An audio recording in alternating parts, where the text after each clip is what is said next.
My life is a complete mess. Right after I got back from work, my wife Lisa, who I've been married to for 12 years, began yelling at me. I was scared of this happening, but knew it would eventually. To be completely honest, my wife had every reason to be mad at me. I was having an affair. However, to defend myself, she was also unfaithful, and she started it at least 6 months before I did. Even though I've known about Lisa's unfaithfulness for a long time, it seems like she just found out about mine. When I opened the front door, Lisa yelled at me, calling me a terrible name. From that moment, our conversation only got worse.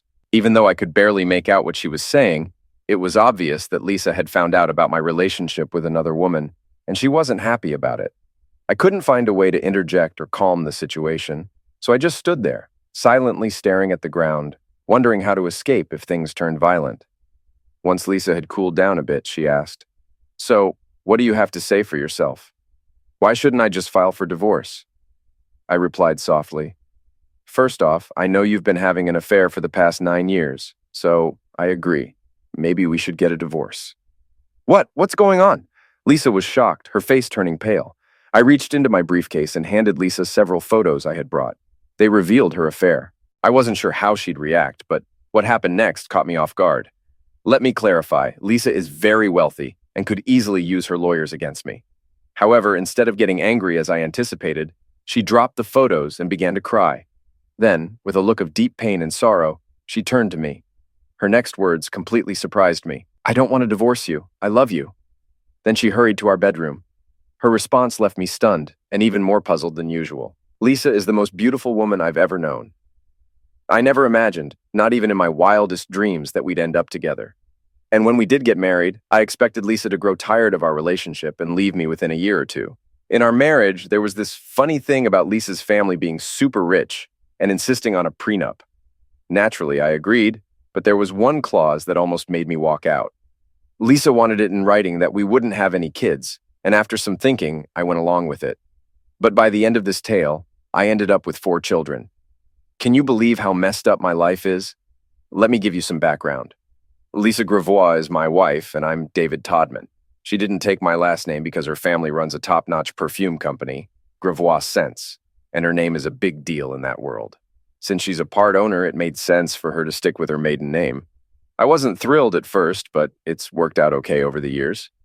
Because we kept our own last names, a lot of folks don't even realize we're married, which gives me some privacy. I wasn't kidding when I said at the start of this story that I couldn't believe Lisa chose me. She's drop-dead gorgeous, always has been. Lisa's tall, almost 6 feet, with long black hair and these stunning blue eyes. She's got the body of a model with slightly bigger breasts. Actually, she did some modeling when she was younger. I'm not too shabby myself, but I'm no movie star. I'm a bit over 6 feet with sandy hair, and I try to stay fit. But compared to Lisa, I always felt like she was way out of my league. I met Lisa at a party hosted by my college roommate and his wife in the Hamptons. He was a successful commodities trader, and his wife Beth was close friends with Lisa from their time at Vassar. When I was introduced to Lisa, I was really impressed, like every other guy in the room. All the single guys and even some married ones were captivated by her. But she was way above my league, so I started chatting with other single women at the party. A friend once advised me to stick to dating girls in my league, or maybe even lower leagues, to avoid wasting time on someone who's not interested. It might sound like a cowardly dating strategy, and I don't completely follow it, but I do have my own version. I categorize women based on whether I think they're out of my league or not. Why bother pursuing someone who will reject me anyway? I like to keep it real. Unless there's a girl who's clearly out of my league but known to be easy, then I might give it a shot. But that night, Lisa seemed to be constantly near me. At first, I thought it was just coincidence, but after a few times, it was obvious she was into me. It was flattering, but also uncomfortable. I figured she was just slumming it, and when she got bored, she'd move on. I wasn't keen on being someone's project for the month. Maybe that was her plan, but I didn't let it get that far. Yet after that party, Lisa kept pursuing me. I'm not bad-looking, but why would Lisa Gravois be interested in me? I'm just a software salesman. Don't get me wrong, I'm good at what I do. After 4 years with the same company, I was one of the senior sales directors, making a decent mid-5-figure salary. But compared to Lisa's $40 million a year salary without bonuses, I felt like she was just toying with me. Maybe my lack of interest motivated Lisa, but eventually she convinced me. It took her 4 weeks to persuade me to go on a date with her. 6 months passed before we slept together, and a little over a year before we tied the knot. Our wedding was ridiculously extravagant. There were 600 guests, and rumor has it that it cost about $6 million. But to one of the Gravois heirs, that's just a drop in the bucket. Naturally, her family insisted on a prenuptial agreement. I know it was hard for Lisa to ask me, but I didn't mind. I understood why it was necessary, and besides, I made a decent salary myself, so I wasn't interested in her money. When I agreed to sign, Lisa was thrilled. She explained that her family would disown her if she married me without one, but she made it clear that she was going to marry me no matter what. Still, I couldn't help but wonder how long the marriage would last. According to the prenup, if we divorced before 3 years, I'd only get $500,000. I was shocked. I had never heard anyone say only before $500,000, but it got even better. For every year we stayed married, after 3 years, I'd receive another $500,000 or a share based on the percentage of the year we were married. In case of divorce, neither of us could claim the other's assets.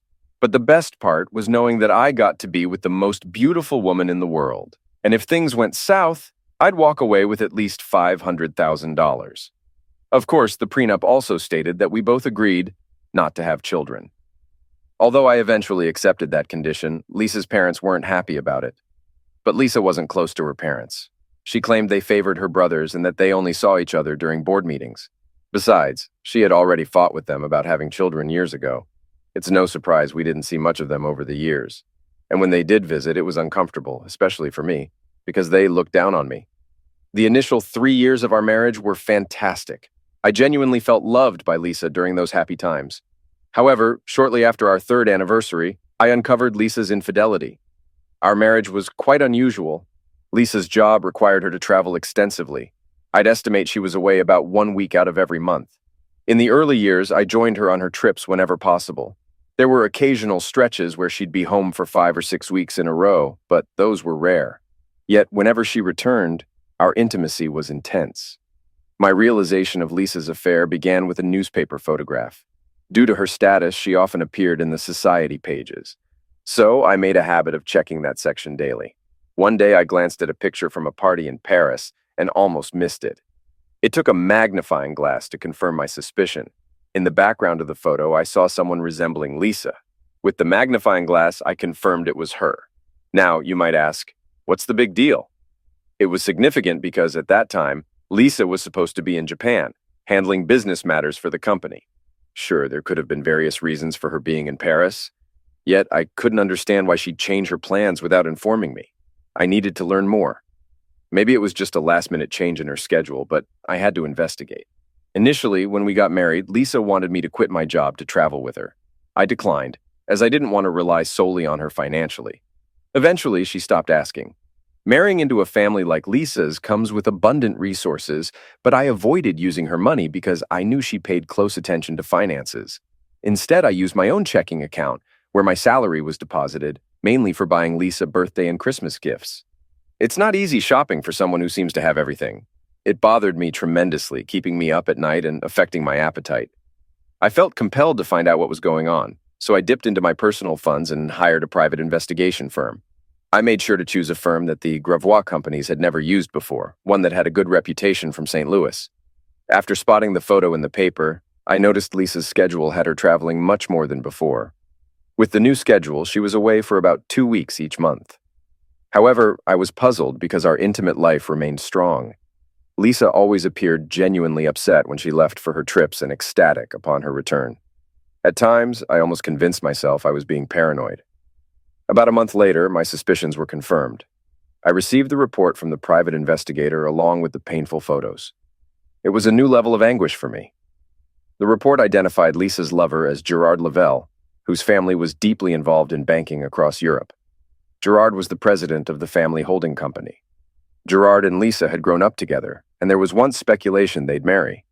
However, they split, with Lisa marrying me and Gerard marrying a woman named Teresa Apopoulos from Greece, whose father was heavily involved in shipping. Gerard and Teresa had 3 children. According to the report, Gerard and Lisa ended things because he desired children, which Lisa adamantly opposed. Gerard's family threatened to disinherit him if he agreed to Lisa's childless condition. Additionally, The report revealed that Gerard's wife had passed away 6 months prior, leaving him free to pursue a relationship with Lisa. For 5 days, I wandered around feeling down, trying to figure out what was happening. It was clear that Gerard was Lisa's first love, and it seemed they had reignited their romance. I couldn't understand why Lisa hadn't initiated a divorce. It was all confusing, because whenever she returned home, Lisa showered me with affection. If I didn't know better, I'd think she loved only me. Not only was Lisa genuinely excited to see me, but our intimacy was incredible. You're starting to see how messed up my life was, and it was about to get worse. My initial reaction to the investigator's report was to confront Lisa and end our marriage. But after much thought, 3 reasons stopped me. First, I still loved Lisa, and when we were together, it felt like she loved me too. Second, our physical relationship was amazing. Lastly, there was the prenuptial agreement. From a purely financial perspective, staying married to Lisa earned me $1,370 for each day we remained married. After Lisa tried to entice me before leaving on another trip, I made up my mind. I thought, forget it, I'll stay married, but I won't stay faithful. Even after deciding that, I had doubts about whether I could actually go through with cheating on Lisa. One day, while pondering my dilemma, one of my saleswomen, Thelma Johnson, popped into my office. Thelma was reasonably attractive, but nowhere near Lisa's level. Still, she had a great body and a friendly personality. If Lisa was an 11 or 12, Thelma was about an 8.5. "David, you've seemed off all week," she said. "Anything I can do to help?" Thelma was a great colleague, and I respected her sales skills. She had recently divorced her husband after catching him with the mail lady on their kitchen table. She ended up with a new table along with the divorce papers. Surprisingly, she didn't seem as devastated about the split as I expected. It wasn't the first time she caught her husband cheating. We had worked together closely for over 6 months to land the Harris Enterprise contract, which secured our bonuses for the year. Despite Thelma's attraction to me, we maintained a professional relationship. Still, she was a good listener, so I decided to confide in her about my Lisa situation. "Yeah," I confessed. "I've been distracted. Just found out Lisa's cheating on me. Can't decide whether to divorce her or not." Thelma's response was quick. "Divorce her and move on," she said. "It's not that simple," I explained. "I signed a prenup with Lisa. Each year I stay married, I get $500,000. That's almost $1,400 a day, which isn't pocket change." I listed all the other benefits of staying married to Lisa. The luxury cars, parties, designer clothes, expensive watches, and travel on the company jet. Thelma acknowledged it was a significant consideration. She promised to think it over and let me know if she had any insights. The next day, Thelma walked into my office and shut the door. "I might have a solution for your problem," she said, taking a seat across from me. "What do you think I should do about Lisa?" I asked. "I think you should stick with her," Thelma replied, adding, "but with some changes." "What kind of changes?" I inquired, smiling. I expected her to suggest I stay married and cheat on Lisa. While I was leaning that way, I hadn't fully committed to the idea. Despite still caring for Lisa, her betrayal hurt, and I struggled with it. But Thelma's suggestion caught me off guard. "I suggest you remain married to Lisa but have an affair of your own," she proposed. I raised my hand to pause her. "I've thought about that already." "No, my plan goes beyond that," Thelma interjected. "Let me explain fully before you kick me out." "Sure," I agreed, signaling for her to continue. "Go ahead." "David, I think you're struggling with this decision for 2 main reasons," Thelma started. "Firstly, despite what Lisa did, you still love her deeply. You can't picture life without her. And secondly, while you've considered having affairs, it doesn't fulfill a crucial desire of yours. You've mentioned wanting children. Having affairs won't satisfy that longing. Sure, you could get someone else pregnant, but that would complicate things and likely end your marriage with Lisa." "I agree with all that," I chimed in, "but I'm not seeing how it helps me solve my dilemma." "I believe I can offer a solution," Thelma said, smiling warmly. "What? Are you suggesting you become my mistress?" "Technically, yes," she replied with a sly grin, "but I have something more in mind." "I'm not sure about this," I said, feeling uneasy. "Let me explain," Thelma urged. I nodded, signaling for her to continue. "You've known me since before you and Lisa got married," Thelma went on. "You may feel Lisa married beneath herself, but I never saw it that way.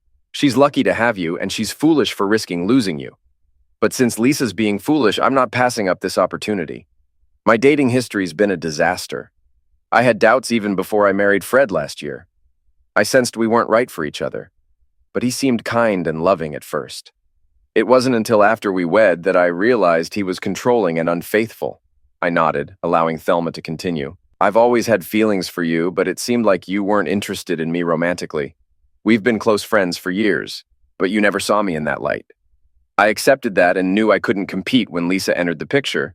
But now, with Lisa's actions, there's an opportunity, and I want to explore it before it's gone. So far, Thelma hadn't explained how her plan differed from just being a mistress. You mentioned wanting two things, dealing with Lisa and having children. Lisa's betrayal hurt you deeply and you want to get back at her. Plus, even though you haven't talked much about it, you clearly want kids. I can offer both. After my awful marriage, I swore off getting hitched again. But I really want kids. So here's my proposal. I become your mistress and have your children. I know you don't love me like that, but I think you care about me. We'd keep our affair secret so you can stay with Lisa while I have our kids. It's a win-win. Thelma's proposition shocked and intrigued me. It was messed up, but I liked the idea. Yet I saw potential problems and started listing them. First off, thanks for the offer, I said gratefully. I'm flattered, and it's more generous than I could have expected. But there are issues. Finances would be complicated, then raising the kids their last name, and what if you decide later on that you want to tie the knot? I see the same issues, Thelma admitted, but let me try to tackle them. For money, I own my own place. I suggest we split kid expenses. Your name goes on the birth certificates as the dad, but for now they'll use my last name. I don't plan on marrying again, but who knows? So, let's draft a contract. It includes a clause letting either of us bail with 6 months' notice. If I remarry, you decide custody. If you end it, I get the kids, but you can visit. Either way, you're still recognized as the dad. We sat there, mulling over Thelma's proposal. Finally, I spoke up. I'm intrigued, but not ready to commit. Let's go on some dates to see if we click. Thelma agreed, and we started going out. First, dinners and dancing, then dinner and shows. I enjoyed her company. She was funny and warm. Beats waiting at home for Lisa's return from her trips. On our 5th date, we got intimate in the car. After our 6th date, Thelma suggested, "We're great on dates. Let's test the waters in bed." To me, Lisa and Thelma are both great, but different. We hooked up 2 more times before I headed home. Surprisingly, I didn't feel guilty about cheating on Lisa. Being with Thelma somehow boosted my confidence. The next day, Thelma came into my office beaming. After shutting the door, she leaned over my desk and planted a passionate kiss on me. "Last night proved we're compatible, so what's the next step?" I grinned widely. "Find a lawyer not tied to our companies. Have them draft an agreement, then we'll take it from there." Thelma's smile widened. "I know just the guy, my brother Tim. He's close to me, knows I'm a bit erratic, and warned me about marrying Fred." Off Thelma went, and I returned to work. As days passed, I thought less about the plan. Since Thelma didn't bring it up, I figured she might have had second thoughts. I wasn't going to push the issue. Plus, I leaned more towards just divorcing Lisa and taking the financial hit. It'd still be better than what most men face in divorce. Many deserve it, but some wives are the real culprits.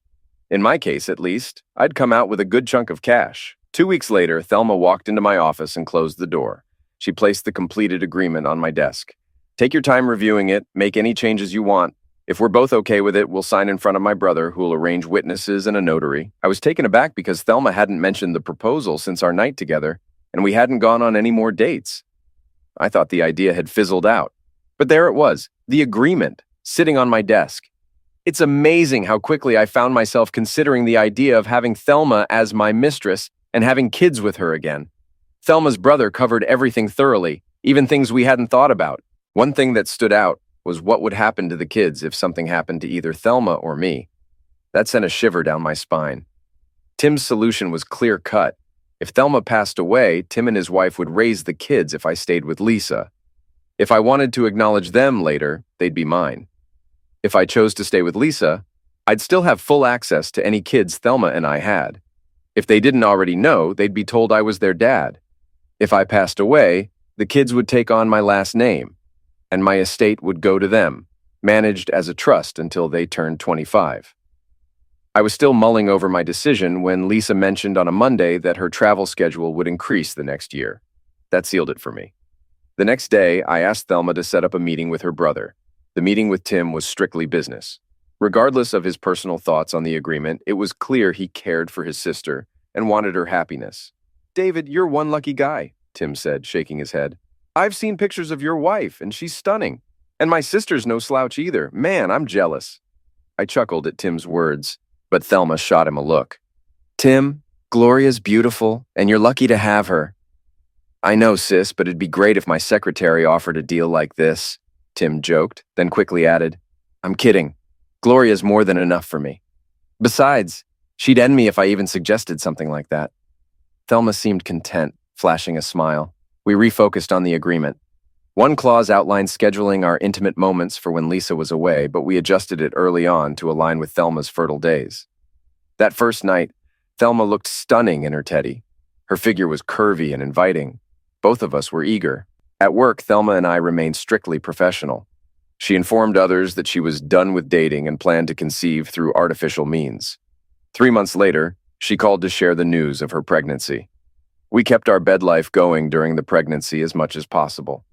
When Thelma went into labor, I regretted not being able to be there due to Lisa's presence at home.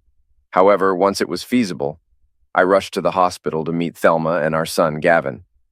18 months later, Jennifer was born. Thelma then asked if she could be a stay-at-home mom, confident she had enough finances to last 5 years until both kids started school. I happily agreed, even covertly covering her mortgage and utilities. Although we hadn't planned for more children, Thelma became pregnant again during one of Lisa's trips when she miscalculated her fertile days. Worried about my reaction, she called tearfully to share the news. Instead of anger, I reassured her of my love for her and all our children. Scotty was born while Lisa was away on a trip, allowing me to be present during his birth. I was overjoyed, feeling like I was on cloud 9 for days afterward. Before our third child's arrival, Thelma and I agreed we shouldn't have any more kids. We flipped a coin to decide whether I'd get a vasectomy or she'd get her tubes tied. The coin landed on heads, so Thelma underwent the procedure. Things were going smoothly until Lisa's travel abruptly halted. This disrupted Thelma's and my plans. It felt odd to consider cheating on Lisa when she wasn't involved with Gerard anymore. The situation was confusing. Previously, everyone seemed content, but now tensions were rising. Over time, both Lisa and Thelma grew increasingly frustrated with me. Lisa wanted us to spend more time together, feeling we had grown apart. Meanwhile, Thelma was upset because we hadn't been intimate for weeks. Despite still being with Lisa, guilt affected my performance. I felt trapped in a mess with no clear way out. When I arrived home that day, I found out Lisa had discovered my infidelity. I think you're right, maybe we should divorce, I suggested, feeling relieved that this might resolve my dilemma. Lisa's reaction surprised me. She looked shocked and burst into tears. She expressed her love for me and her unwillingness to end our marriage before running to our bedroom. I followed her, finding her lying on our bed, crying. Sitting beside her, I hugged her tightly. You were right, Lisa. We've been growing apart for years. I thought you wanted a divorce. No, I don't, she replied amid sobs. Then why did you bring it up? I asked, confused. I thought it would shock you into realizing we need to work on our marriage, she explained. Oh, I responded, unsure of what to say next. Listen, Lisa, I began, running my fingers through my hair nervously. I've known about your affair with Gerard for a while. I thought you two were ready to commit to each other. Oh God, no, she gasped. Why didn't you tell me? At first, I was hurt and planned to confront you for a divorce, I admitted. But I realized it would hurt me financially and that I still loved you. Then someone at work suggested another way. Lisa struggled to process everything. Until now, she had no idea I knew about her affair, just as I was unaware of hers. So you have a mistress, Lisa accused, tears streaming down her face. You awful jerk! Get out and leave me alone! This situation was becoming more surreal with each passing moment. I couldn't understand why she was angry at me for having an affair when she started one before me. I saw it as a chance to leave quickly and spend time with Thelma and the kids. I thought things couldn't get worse, but I was mistaken. When I got to Thelma's place, she practically pounced on me. Without giving me a chance to explain, she pulled me into the bedroom, and we had closeness twice in 15 minutes. Afterward, when Thelma calmed down, we finally talked. I thought you lost interest in me, she said softly. With Lisa around all the time, I thought you didn't need me anymore. I was worried sick about losing you. I then told Thelma about my strange encounter with Lisa and her emotional outburst. This made Thelma cry, and my head was spinning with confusion. Why are you crying now? I asked when she settled down a bit. Because it's clear she's still deeply in love with you and will do anything to keep you, Thelma replied. That doesn't make any sense, I argued. She told me to leave, and she's been happily cheating for years. How could she love me? I don't know, Thelma sobbed. But something has changed and she wants to keep you. It's not fair. She tossed you aside and I want you. Feeling lost, I kissed Thelma, made love to her again, and then went to sleep. We made love once more in the morning before I headed to the office, hoping to make sense of the chaos my life had become. But as they say, the best laid plans of mice and men often go awry. That became clear when I found Lisa sitting in my office, looking unhappy. "Good morning, Lisa," I greeted cautiously. "I don't recall you ever coming to my office before. So why are you here today?" "You know why I'm here," Lisa snapped. "We need to talk about your affair." I quickly closed the door and sat down. "All right, what do you want to talk about?"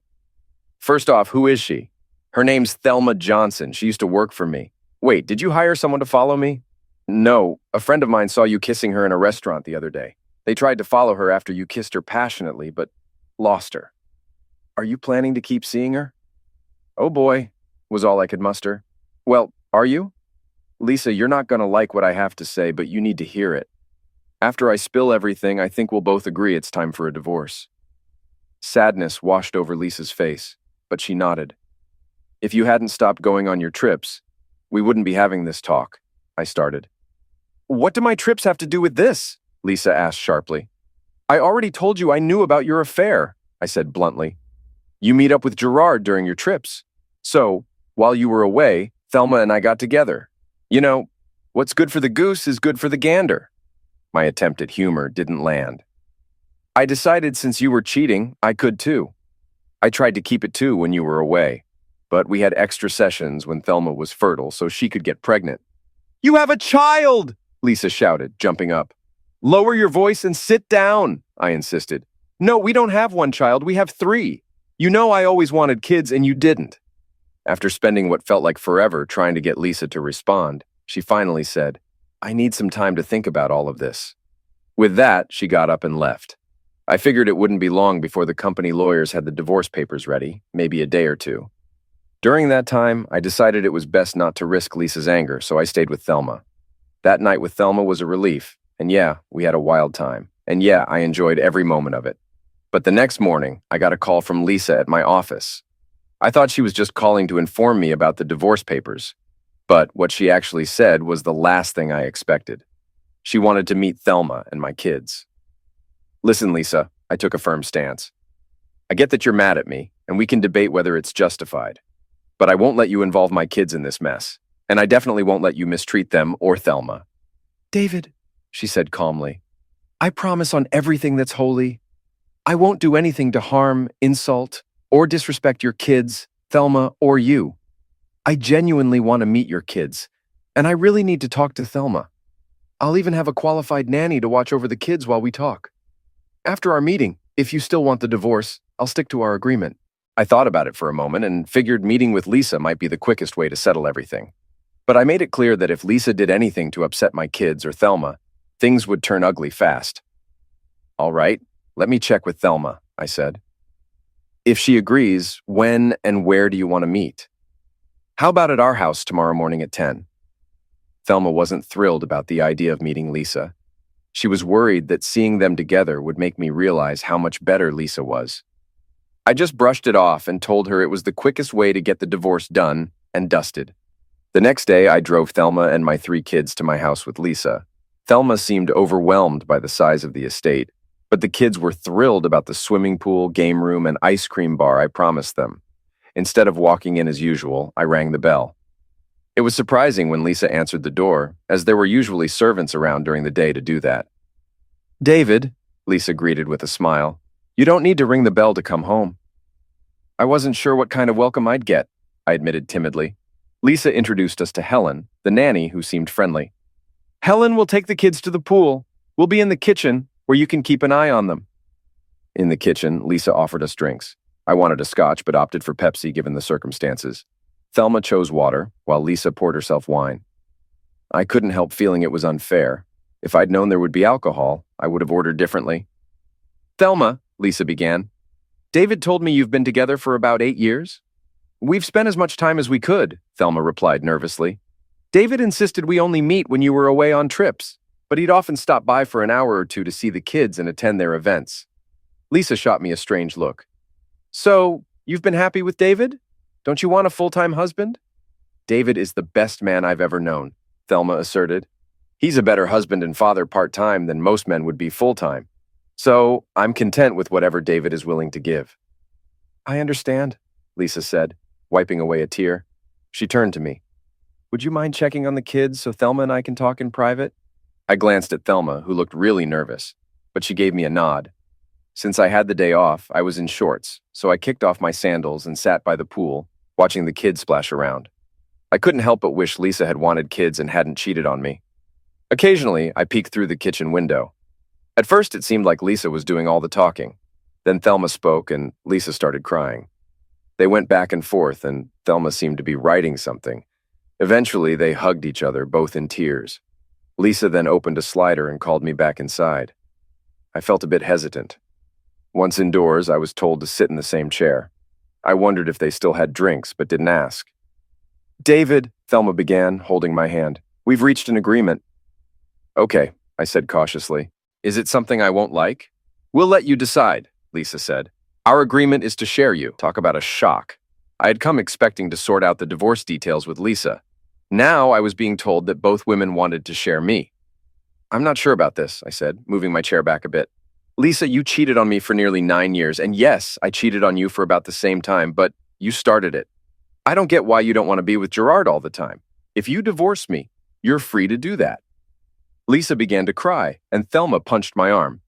Why'd you hit me? I asked, more confused and a little irritated. Because Gerard is dead, Thelma said. Oh, I'm sorry, I muttered. I didn't know. David, you're right. I cheated on you, Lisa admitted. Gerard was my first love, and I didn't get over him until I met you. He broke up with me when I told him I didn't want any children. I was crushed by his decision, but I refused to back down. About 3 years after we were married, I ran into Gerard on one of my trips. His wife had died, and he was devastated. I wanted to be there to help him through his difficult time. He had truly loved Teresa. Anyway, one thing led to another, and we started our affair. Yes, I did love Gerard, but I loved you every bit as much as him, maybe more. At the time of Gerard's massive heart attack, he was pressuring me to divorce you and marry him. I told him that there was no way I was leaving you. I loved you too much. Now I couldn't stand it if you left me, David. And I know you still love me, even though you've had a family with Thelma. So you know that it is possible to love two people at the same time. I realize now that I can't have you all the time, but I, like Thelma, want whatever you're willing to give me. I exhaled heavily and slouched in my chair. While some guys might dream of this scenario, all I could see was potential trouble. Every fiber of my being screamed that two women wanting the same man was a disaster waiting to happen. I looked from Lisa to Thelma and then back again. Both women's eyes held hope and fear. So I decided to act clueless. How exactly would this work? I inquired. Thelma then took out a notepad and went over the plan. The agreement was pretty detailed, but the main points were that Lisa would stay in the main bedroom, while Thelma and the kids would have the other part of the house with 3 bedrooms and 2 bathrooms. I'd spend Monday, Wednesday, and Friday nights with Thelma, and Tuesday, Thursday, and Saturday nights with Lisa. Sundays, I could sleep wherever I wanted. Just because I'd sleep with one woman didn't mean we'd always have closeness. That would be up to each couple. But if one of them wasn't up for it, I couldn't go to the other. There were more rules, but that was the gist of it. I said I needed time to think. I wasn't sure about the whole thing, but both of them said it was either sharing or nothing. I wasn't entirely convinced. I thought maybe one of them would want me full-time. But then I started worrying. What if they were serious? Would I lose both of them? Anyway, I had a trip planned for the next day, so I said I'd decide when I got back. Surprisingly, I managed to work despite having this huge decision hanging over me. But on the flight home after finalizing a deal, I realized I'd already made my choice. I agreed to the arrangement. Thelma went to her brother to draw up the new agreement. He was shocked when he heard what it was about. After Thelma explained it, his first reaction was, "Holy crap! David, I hate you so much!"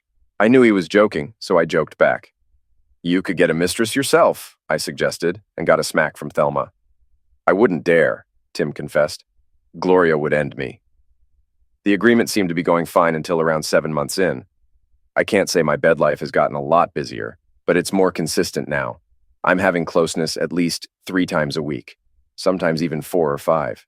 Since there was a nanny to watch the kids, Thelma came back to work at my office. At first, Lisa wasn't too happy about it, but she made things work by hiring Thelma with a higher salary and better benefits. Now Thelma works for Lisa and seems pretty content. About a week before the 7th month mark, both women caught me as I got home from work. They said there was an issue with the agreement that needed to be changed. I'm thinking, oh great, what now? Can my life get any more messed up? Turns out it could. They sat me down at the dining table and Lisa got straight to the point. David, I want to have a baby. I was baffled, but then again, confusion had become my usual state of mind living with these two.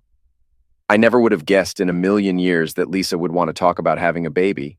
I know I said I didn't want kids, Lisa admitted softly, but seeing how happy you are with yours and how much they love you, I want that too. What could I say? All I managed was, okay, and apparently that was the right answer because both of them were thrilled, hugging and kissing me. But then, Lisa dropped the bomb. Also, David, Thelma and I have talked, and we think it's best if I'm not married to you anymore. Now I was in panic mode. It sounded like they wanted me to get Lisa pregnant and then kick me out. I knew they were close, but I never expected them to fall for each other and want to kick me to the curb. I want to make sure I understand, I said, turning to Lisa. You're asking me to get you pregnant, and then you both want to kick me out. That's not something I'm interested in. If you want me gone, just say the word and I'll leave peacefully. But if you think you're going to keep me from my kids, you've got another thing coming. Thelma's voice shot up 3 octaves. What? No, David, you've got it all wrong, Lisa rushed to explain, her face turning red. I didn't explain it properly. We don't want you gone, David, Thelma chimed in, rushing to hug me. I love you more than anything. It would devastate me if you left. I feel the same way, Lisa added, tears streaming down her face. Well then, I'm completely lost, I said, frustrated. I need a drink. I didn't care if it wasn't part of the plan. I think we could all use a drink, Lisa said, taking my hand. Once we're calm, I'll try to explain better what we want. But David, know that we'll respect whatever decision you make. All right, Lisa, I said after downing my first scotch. Start with the baby. Are you sure about this? It's a big change for you. Having another baby wasn't something they discussed before. But seeing Thelma and I having fun with our kids must have stirred something in Lisa. Eventually, she felt a strong desire to have a child of her own. This meant we needed to adjust the agreement to let Lisa spend more time with me, especially when she thought she might be able to conceive. When we told Tim about the new change, he nearly choked. He kept saying how much he hated me until I reminded him what it was like with a newborn. It took 4 months, but eventually, Lisa became pregnant and gave birth to a beautiful baby girl named Charlotte. She inherited her mother's eyes and my smile. Thelma and the kids absolutely adore her. As for the proposed divorce, it was just another twist in my chaotic married life. When Lisa mentioned not being married to me, it was just another part of the constant changes in our agreement. Specifically, Lisa wasn't suggesting an immediate divorce, nor was she suggesting a permanent split. During one of their many talks, Thelma expressed concern about the stigma her kids might face for being born out of wedlock. Lisa agreed and proposed a solution. With her substantial wealth, she could practically buy anything. The new plan involved me divorcing Lisa after our child was born. Then I would marry Thelma, but Lisa would arrange the paperwork to show that we were married when our kids were born. Later, Thelma and I would divorce, and I would remarry Lisa. If you're confused, imagine how I felt. Some of you might be thinking about the financial aspect of the prenup. Honestly, it never crossed my mind, but Lisa had it covered. The agreement was written to ensure that the change in marital status didn't nullify the original terms. By then, though, I wasn't too concerned about the money. I was guaranteed at least $5 million from the original agreement, and my wise investments had grown that to another $6 million. It was reassuring to know that Lisa was watching out for my interests. Shortly after Charlotte's birth, I signed the divorce papers and married Thelma. Somehow, Lisa managed to update the marriage records to show my supposed marriage to Thelma.